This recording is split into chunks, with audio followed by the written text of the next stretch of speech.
हरे कृष्णा। तो अभी हम भगवद गीता के 10वें अध्याय के अंतर्गत श्लोक संख्या 32 पर विचार करेंगे। सर्गाणामादिरन्तश्च मध्यम चैवाहम् अर्जुन अध्यात्म विद्या विद्यानां वादः प्रवदतामहम्। तो यहाँ पर भगवान कह रहे हैं सर्गाणाम आदि अंतः च मध्यम च एव अहम अर्जुन। तो भगवान कह रहे हैं कि समस्त सृष्टियों का मैं आदि हूँ। ये पहली विभूति। फिर दूसरी विभूति मध्य में हूँ। तीसरी विभूति अंत। तो आदि मध्य और अंत श्री कृष्ण की 3 विभूतियाँ हैं। फिर चौथी विभूति अध्यात्म विद्या विद्या नाम, समस्त विद्याओं में अध्यात्म विद्या। और फिर वादा प्रवदताम हम, 5वीं विभूति कि जितने प्रकार के वाद हैं तो उनमें जो है वो जो कि निर्णय करने वाला वाद निर्णायक सत्य। तो ये जो है 5वीं विभूति। तो कुल मिलाकर के इस श्लोक में भगवान अपनी 5 विभूतियों का वर्णन कर रहे हैं। तो हम सुनेंगे श्री भगवान ने कहा में इस श्लोक की कैसी व्याख्या हुई है। पिछले श्लोक तक श्री कृष्ण ने कुल मिलाकर अपने 46 विभूतियों का वर्णन किया है। अब अर्जुन के मन में प्रश्न उठा कि इस भौतिक सृष्टि के प्रारंभ में श्री कृष्ण की कोई विभूति होगी, फिर सृष्टि के मध्य में श्री कृष्ण की कोई विभूति होगी, फिर सृष्टि के अंत में भी श्री कृष्ण की कोई विभूति अवश्य होगी। तो ये 3 प्रकार की विभूतियाँ कौन हैं? अंतर्यामी होने के कारण श्री कृष्ण अर्जुन के प्रश्न को समझ गए। अतः उन्होंने इस श्लोक में बताया है कि ये तीनों विभूतियाँ श्री कृष्ण ही हैं। इस श्लोक में श्री कृष्ण की 5 अत्यंत महत्वपूर्ण विभूतियों का वर्णन हुआ है, जिनकी हम क्रम पूर्वक चर्चा करेंगे। अब पहली विभूति सर्गाणाम आदि अयम, अर्थात मैं संपूर्ण सृष्टियों का आदि हूँ। तो यहाँ पर श्री कृष्ण कह रहे हैं कि वे संपूर्ण सृष्टियों के आदि हैं। परंतु यदि विचार किया जाए तो सृष्टि के आदि तो ब्रह्मा जी हैं। फिर इस बात को कैसे समझा जाए कि सृष्टि के आदि श्री कृष्ण हैं? इस प्रश्न के उत्तर में भागवत 3:10-30 में कहा गया है कि ब्रह्मा जी श्री कृष्ण के रजोगुणी अवतार हैं तथा वे श्री कृष्ण की शक्ति के बल से प्रत्येक कल्प में विश्व प्रपंच की सृष्टि करते हैं। अब यहाँ पर श्री कृष्ण एक सृष्टि की बात नहीं कर रहे हैं, बल्कि सृष्टि में बहुवचन का प्रयोग कर रहे हैं। तो हमें समझना चाहिए कि ब्रह्मा जी अनेक प्रकार की सृष्टियों को उत्पन्न करती हैं। यथा 20 लाख प्रकार के वृक्षों की सृष्टि, 9 लाख प्रकार के जलचरों की सृष्टि, 11 लाख प्रकार के कीटों की सृष्टि, 10 लाख प्रकार के पक्षियों की सृष्टि, 30 लाख प्रकार के पशुओं की सृष्टि, फिर देवताओं की सृष्टि, पितरों की सृष्टि, गंधर्वों की सृष्टि, अप्सराओं की सृष्टि, यक्षों की सृष्टि, राक्षसों की सृष्टि आदि आदि। तो यहाँ पर श्री कृष्ण कह रहे हैं कि सृष्टि के आदि ब्रह्मा जी श्री कृष्ण की विभूति हैं। भागवत के 3 स्कंद के अध्याय संख्या 8 तथा 9 में वर्णन आता है कि जिस समय श्री कृष्ण के नाभि कमल से ब्रह्मा जी का जन्म हुआ तथा वे अपने विषय में अथवा श्री कृष्ण के विषय में कुछ भी नहीं समझ सके, उस समय उन्होंने 100 वर्षों तक ध्यान किया। उस समय उन्हें शेष शैया में लेटे हुए विष्णु के रूप में श्री कृष्ण का दर्शन हुआ। उस समय उन्होंने श्री कृष्ण की स्तुति इस प्रकार की, हे श्री कृष्ण, आज मैं अनेक वर्षों की तपस्या के बाद आपके विषय में जान पाया हूँ। देहधारी कितने अभागे हैं कि वे आपको जान पाने में असमर्थ हैं। हे स्वामी, आप ही एकमात्र जानने योग्य वस्तु हैं, क्योंकि आपसे परे कुछ भी नहीं है। मैं आपके जिस रूप को देख रहा हूँ, ये रूप भौतिक कलमश से सर्वथा मुक्त है। आप अपने भक्तों पर कृपा करने के लिए ही अवतार लेते हैं। ये अवतार अन्य अनेक अवतारों का उद्गम है और मैं स्वयं आपके नाभि रूपी घर से उगे कमल के फूल से उत्पन्न हुआ हूँ इति। उस समय श्री कृष्ण ने ब्रह्मा जी को आश्वासन दिया तथा आदेश दिया कि वे सृष्टि का कार्य प्रारंभ करें। इस प्रकार ब्रह्मा जी ने श्री कृष्ण की कृपा से तथा श्री कृष्ण की शक्ति से अनेक सृष्टियों को उत्पन्न किया। तो यहाँ पर श्री कृष्ण कह रहे हैं कि सृष्टि के आदि में ब्रह्मा जी श्री कृष्ण की विभूति हैं। अब दूसरी विभूति, इस श्लोक में दूसरी विभूति के अनुसार शब्द हैं सर्गाणाम मध्यम अहम, अर्थात मैं संपूर्ण सृष्टियों का मध्य हूँ। तो यहाँ पर श्री कृष्ण कह रहे हैं कि वे संपूर्ण सृष्टियों के मध्य हैं, परंतु श्री कृष्ण अपने विष्णु रूप में ही संपूर्ण सृष्टि का पालन करते हैं। गीता 15, 12, 13, 14, 15 में श्री कृष्ण कहते हैं कि वे संपूर्ण सृष्टियों का पालन करने के लिए सूर्य में तेज उत्पन्न करते हैं, वे चंद्रमा में कुछ दूसरे प्रकार का तेज उत्पन्न करते हैं तथा अग्नि में कुछ अलग प्रकार का तेज उत्पन्न करते हैं। श्री कृष्ण संपूर्ण सृष्टियों का पालन करने के लिए पृथ्वी में अनेक प्रकार के अन्न तथा औषधियाँ उत्पन्न करते हैं। फिर वे चंद्रमा में कुछ ऐसा रस उत्पन्न करते हैं जिससे सभी अन्नों तथा फलों का पोषण होता है। फिर श्री कृष्ण संपूर्ण सृष्टियों का पालन करने के लिए सभी प्राणियों के शरीर में वैश्वानर अग्नि उत्पन्न करते हैं जिससे उनके शरीर में भोजन का पाचन होता है। फिर श्री कृष्ण संपूर्ण सृष्टियों का पालन करने के लिए सभी प्राणियों के हृदय में प्रविष्ट होकर आवश्यकता के अनुसार ज्ञान उत्पन्न करते हैं। तो यहाँ पर श्री कृष्ण कह रहे हैं कि सृष्टि के मध्य में अर्थात सृष्टि का पालन करने के लिए विष्णु जी उनकी विभूति हैं। वे ही श्री कृष्ण नर नारायण ऋषि के रूप में सृष्टि की रक्षा करने के लिए गंधमादन पर्वत पर तपस्या करते हैं। उनकी तपस्या से ही सृष्टि की रक्षा हो रही है, अन्यथा इस समय लोगों में इतना अधिक अधर्म का प्रभाव है कि सृष्टि का विनाश कब का हो चुका होता।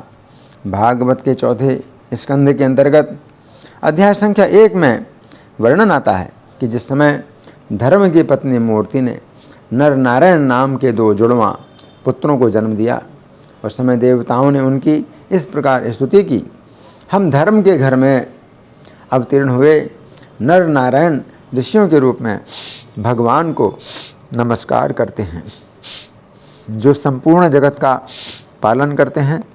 ऐसे भगवान अपनी तपस्या के द्वारा हमारी संपूर्ण विपत्तियों को नष्ट करते हैं। हमें ऐसे प्रभु की कृपापूर्ण दृष्टि की आवश्यकता है। ऐसे कृपालु ऋषि नर तथा नारायण हमारे ऊपर कृपा करें जिनकी दृष्टि माया से प्रभावित नहीं होती है इति। भागवत 4:1-59 के तात्पर्य में श्रील प्रभुपाद लिखते हैं, नारायण ऋषि तो भगवान है, परंतु नर ऋषि श्री भगवान नारायण के अंश हैं। मैत्रेय ने विदुर को बताया कि नारायण के अंश नर ऋषि ने कुरुवंश में अवतार लिया है और श्री कृष्ण के स्वांश नारायण हैं जिन्होंने यदुकुल में अवतार लिया है जिससे दुखी मानवता का उद्धार हो सके।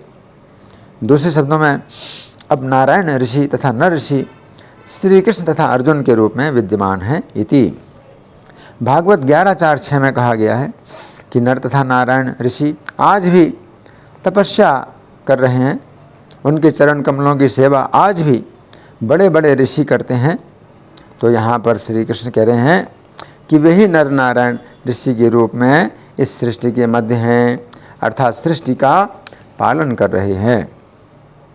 तो यहाँ पर श्री कृष्ण अर्जुन को अर्जुन के ही नाम से संबोधित करते हुए कहना चाहते हैं कि हे अर्जुन, मैं तुम्हारे साथ समय समय पर अवतार लेता हूँ ताकि इस सृष्टि की रक्षा हो। इस समय भी मैं तुम्हारे हाथों से पृथ्वी का भार उतारना चाहता हूँ। इसीलिए मैं तुम्हारा सारथी बना हुआ हूँ, ताकि इस पृथ्वी पर अधर्म का भार समाप्त हो तथा धर्म की स्थापना हो। ये कार्य भी सृष्टि के पालन के कार्य के अंतर्गत है। अब तीसरी विभूति, श्लोक में तीसरी विभूति के अनुसार शब्द हैं सर्गाणाम अंतः अहम, अर्थात मैं संपूर्ण सृष्टियों का अंत हूँ। यहाँ पर श्री कृष्ण कह रहे हैं कि संपूर्ण सृष्टियों के अंत शिव जी उनकी विभूति हैं। ब्रह्म संहिता 5:45 में कहा गया है कि जिस प्रकार दूध खटाई के संयोग से दही में बदल जाता है, उसी प्रकार श्री कृष्ण भी संहार के लिए शंभु रूप में परिणत होते हैं। उक्त मंत्र के तात्पर्य में श्रील भक्ति सिद्धांत सरस्वती ठाकुर लिखते हैं, शंभु अर्थात शिवजी श्री कृष्ण से भिन्न कोई द्वितीय भगवान नहीं है। इस तरह भेद बुद्धि रखने वाले लोग भगवान के प्रति घोर अपराध करते हैं। शंभु की ईश्वरता गोविंद के अधीन है, इसलिए वे दोनों वास्तव में एक दूसरे से भिन्न नहीं हैं। ये अभिन्नता इस उदाहरण से समझ में आती है कि जैसे दूध जामन लगाने से दही बन जाता है, उसी प्रकार स्वयं भगवान श्री कृष्ण एक विशेष प्रकार के संस्पर्श द्वारा पृथक उपव्यक्तित्व धारण कर लेते हैं। इस व्यक्तित्व का कोई स्वतंत्र आचरण नहीं होता है। संहार के कार्य का संपादन करने के लिए गोविंद स्वयं को शंभुरूपी तमोगुणी अवतार के रूप में प्रकट करते हैं। भागवत के वैष्णवानाम यथा शंभु इत्यादि श्लोकों का तात्पर्य है कि वे शंभु गोविंद की इच्छा के अनुरूप अपनी काल शक्ति द्वारा दुर्गा देवी के साथ कार्य करते हैं। अतः शंभु को जीव नहीं कहा जा सकता है। वे जीवों के प्रभु हैं, तथापि गोविंद के विभिन्न अंश का भाव धारण करते हैं इति। यहाँ पर श्री कृष्ण कह रहे हैं कि सृष्टि का अंत करने वाले शिव जी उनकी विभूति हैं। चैतन्य भागवत के अंत खंड के अंतर्गत अध्याय संख्या 2 में वर्णन आता है कि जिस समय शिव जी को जगन्नाथपुरी की अद्भुत महिमा का पता चला, उस समय शिव जी ने श्री कृष्ण से इस प्रकार प्रार्थना की, हे प्राणनाथ, मेरा एक निवेदन सुनिए। मैं सब समय विशेष अहंकार में रहता हूँ, इस कारण आपको छोड़कर अन्य स्थान में रहूँ तो मेरी कभी कुशल ना होगी। अतः मेरा मन आपके ही पास रहने का है, जिससे इस दुष्ट अहंकार से मेरा मन बहिर्मुख हो सके। यदि आप मुझे अपना दास मानते हैं तो मुझे अपने क्षेत्र में एक स्थान दीजिए। आपके मुख से क्षेत्र की महिमा सुनकर वहाँ रहने की मेरी बड़ी इच्छा हो रही है। प्रभु, निकृष्ट होकर आपकी सेवा करूँगा, मेरे लिए वहाँ एक तिल मात्र स्थान दे दीजिए इति। ऐसा कहकर शिव रुदन करने लगे। उस समय श्री कृष्ण शिव के वचन सुनकर बड़े संतुष्ट हुए तथा उन्होंने कहा, हे शिव, आप मेरे देह के समान हैं, मैं आपको समस्त क्षेत्र में स्थान देता हूँ, आप मेरे क्षेत्र के पालक बनो इति। इस प्रकार शिव जी को वो स्थान प्राप्त हुआ जो भुवनेश्वर के नाम से विख्यात है। अब चौथी विभूति, श्लोक के अगले शब्द हैं अध्यात्म विद्या विद्या नाम, अर्थात मैं सभी विद्याओं में अध्यात्म विद्या हूँ। इस श्लोक के तात्पर्य में श्रील प्रभुपाद लिखते हैं, उच्च विद्या के लिए ज्ञान के अनेक ग्रंथ हैं, यथा चारों वेद, उनके छहों वेदांग, वेदांत सूत्र, तर्क ग्रंथ, धर्म ग्रंथ, पुराण, इस प्रकार कुल 14 प्रकार के ग्रंथ हैं। इनमें से अध्यात्म विद्या संबंधी ग्रंथ विशेष रूप से वेदांत सूत्र श्री कृष्ण का स्वरूप है इति। गीता 13:12 में श्री कृष्ण कहते हैं कि अध्यात्म विद्या में नित्य स्थित रहना ही ज्ञान है, अन्यथा सब कुछ अज्ञान है। यदि हम मनुष्य जीवन में अपने आप को शरीर ही समझते हैं तो जितनी भी शिक्षा में उन्नति करते हैं हम पशु के ही स्तर के रहते हैं। ये बात समझने की है कि यदि हम मनुष्य जीवन में अपने असली स्वार्थ को नहीं समझते हैं तथा यदि हम अध्यात्म विद्या का आश्रय लेकर श्री कृष्ण का भजन नहीं करते हैं तो मनुष्य जीवन व्यर्थ हो जाता है। श्रील भक्ति विनोद ठाकुर ने एक प्रार्थना में कहा है, हे श्री कृष्ण, मैं जड़ विद्या के कारण इस भौतिक जगत को ही सुख का स्थान समझने लगा। फिर मैंने अपना लड़कपन खेलने में बिताया। फिर मैंने पाठशाला में जड़ विद्या का अभ्यास किया। फिर मैंने अनेक स्थानों की यात्रा करके अधिक धन अर्जित किया तथा जड़ विद्या के प्रभाव से अपने परिवार में ही आसक्ति बढ़ाई। अब वृद्धावस्था में मैं रो रहा हूँ। मैंने आपकी पूजा ना करके अपना जीवन जड़ विद्या में ही बिता दिया इति। तो यहाँ पर श्री कृष्ण कह रहे हैं कि सभी प्रकार की विद्याओं में अध्यात्म विद्या उनकी विभूति है। अब पांचवी विभूति श्लोक के अंतिम शब्द हैं, वादः प्रवदताम अहम, अर्थात मैं सभी प्रकार के शास्त्रार्थों में तत्व निर्णय के लिए किया जाने वाला शास्त्रार्थ हूँ। हमें समझना चाहिए कि 3 प्रकार के शास्त्रार्थ होते हैं, जिनमें से वाद नामक शास्त्रार्थ श्री कृष्ण की विभूति है। तो पहले प्रकार का शास्त्रार्थ होता है जल्प। जल्प नाम के शास्त्रार्थ में व्यक्ति शास्त्रों की चर्चा तो अवश्य करता है, परंतु उसका उद्देश्य सत्य का निर्णय करना न होकर केवल अपने पक्ष का मंडन तथा विपक्ष का खंडन करना होता है। इस प्रकार का शास्त्रार्थ व्यक्ति को सत्य से दूर ले जाता है। अब दूसरे प्रकार का शास्त्रार्थ है वितंडा। वितंडा नाम के शास्त्रार्थ में व्यक्ति का अपना कोई पक्ष नहीं होता है, परंतु उसका उद्देश्य केवल विपक्ष का खंडन करना होता है। यदि हम किसी व्यक्ति से द्वेष करते हैं तो उसकी प्रत्येक बात का खंडन करने का प्रयास करते हैं। इस प्रकार के शास्त्रार्थ से व्यक्ति अज्ञान की ओर ही जाता है। अब तीसरे प्रकार का शास्त्रार्थ है वाद। वाद नाम के शास्त्रार्थ में हम शास्त्रों की चर्चा केवल इस भावना से करते हैं कि हमें परम सत्य की अनुभूति हो। वृंदावन के 6 गोस्वामियों के बारे में कहा गया है, नाना शास्त्र विचारणे के निपुणों, अर्थात वृंदावन के 6 गोस्वामी अत्यंत निपुणता पूर्वक अनेक शास्त्रों पर विचार करके शुद्ध धर्म की ही स्थापना करते थे। गीता 10:9-10 में श्री कृष्ण कहते हैं कि शुद्ध भक्त लोग आपस में इस प्रकार की चर्चा करते हैं जिसके द्वारा श्री कृष्ण के ही गुणों का वर्णन होता है। वे एक दूसरे का खंडन नहीं करते हैं, बल्कि एक दूसरे को प्रोत्साहित करते हुए आनंद का अनुभव करते हैं। चैतन्य चरितामृत के मध्य लीला के अंतर्गत अध्याय संख्या 8 में श्री चैतन्य तथा रामानंद के बीच में जो वार्ता हुई थी वह वार्ता अत्यंत आदर्श है।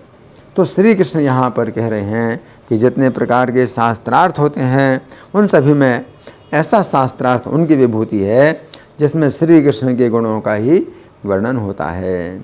इस श्लोक के बंगाली पद्यानुवाद में श्रील प्रभुपाद लिखते हैं, यत सृष्टे वस्तु आदि मध्य अंत, यत सृष्टे वस्तु आदि मध्य अंत, हे अर्जुन न देखे मोर ऐश्वर्य अनंत, यत विद्या है तार मध्य आत्मज्ञान, आमिष सिद्धांत मध्य यत वादिगण। यहाँ पर श्री कृष्ण अर्जुन से कह रहे हैं, यत विद्या है तार मध्य आत्मज्ञान, अर्थात हे अर्जुन, जितनी प्रकार की विद्याएं हैं उन सभी में अध्यात्म विद्या जिस प्रकार श्रेष्ठ है उसी प्रकार मैं सभी जीवों में श्रेष्ठ हूँ, अतः तुम मेरे भक्त बनो। तो इस श्लोक में भगवान ने 5 प्रकार की विभूतियों का वर्णन किया है। उनमें से चौथी विभूति क्या है? अध्यात्म विद्या विद्या नाम, सभी प्रकार की विद्याओं में अध्यात्म विद्या। तो इसका मतलब ये भी है कि आज की टेक्नोलॉजी में बहुत विकास हो रहा है और बहुत अध्ययन हो रहा है, बहुत से विषयों पर जो है प्रकाश डाला जाता है और उस पर खोजें की जाती हैं। तो ये सब विद्याएं तो हैं, लेकिन अध्यात्म विद्या उनमें सबसे श्रेष्ठ है, क्योंकि अध्यात्म विद्या का सबसे पहला जो सूत्र है वो है कि हम ये शरीर नहीं हैं, और हम जब शरीर नहीं हैं तो फिर हमें शरीर से ज़्यादा महत्व अपने आप को देना है और अपने कल्याण के लिए कार्य करना है और अपनी रक्षा के लिए कार्य करना है। तो ये जो है अध्यात्म विद्या हमें सिखाती। अध्यात्म विद्या अगर ना हो तो जितनी भी विद्याएं हैं ये सब के सब शून्य शून्य शून्य शून्य शून्य। अगर 50 शून्य आप लिख दें तो सब क्या होता है, मिल करके भी शून्य होता है। परंतु अध्यात्म विद्या कि हम ये शरीर नहीं है, हम जो है नित्य आत्मा है और हमारा संबंध श्री कृष्ण से है। तो अध्यात्म विद्या अगर हो तो उसके बाद फिर जितनी जड़ विद्या है, जितने प्रकार की विद्याएं हैं, तो उन सब का फिर अर्थ हो जाता है। जैसे 1 के बाद आप शून्य लिखते हैं तो फिर अब वो 10 बन जाता है, दूसरा शून्य लिखते हैं तो 100 बन जाता है। इस प्रकार से 50 शून्य अगर आप लिख दें तो कितनी बड़ी संख्या हो जाएगी। तो अध्यात्म विद्या के बाद अगर कोई व्यक्ति अन्य विद्याओं को जानना चाहे, सीखना चाहे, तो फिर उसका जो है महत्व बढ़ता है। अध्यात्म विद्या के बाद जितनी भी प्रकार की विद्याएं हैं वो सब जड़ हैं और जीरो हैं, उनका कोई महत्व नहीं है। धन्यवाद। हरे कृष्णा।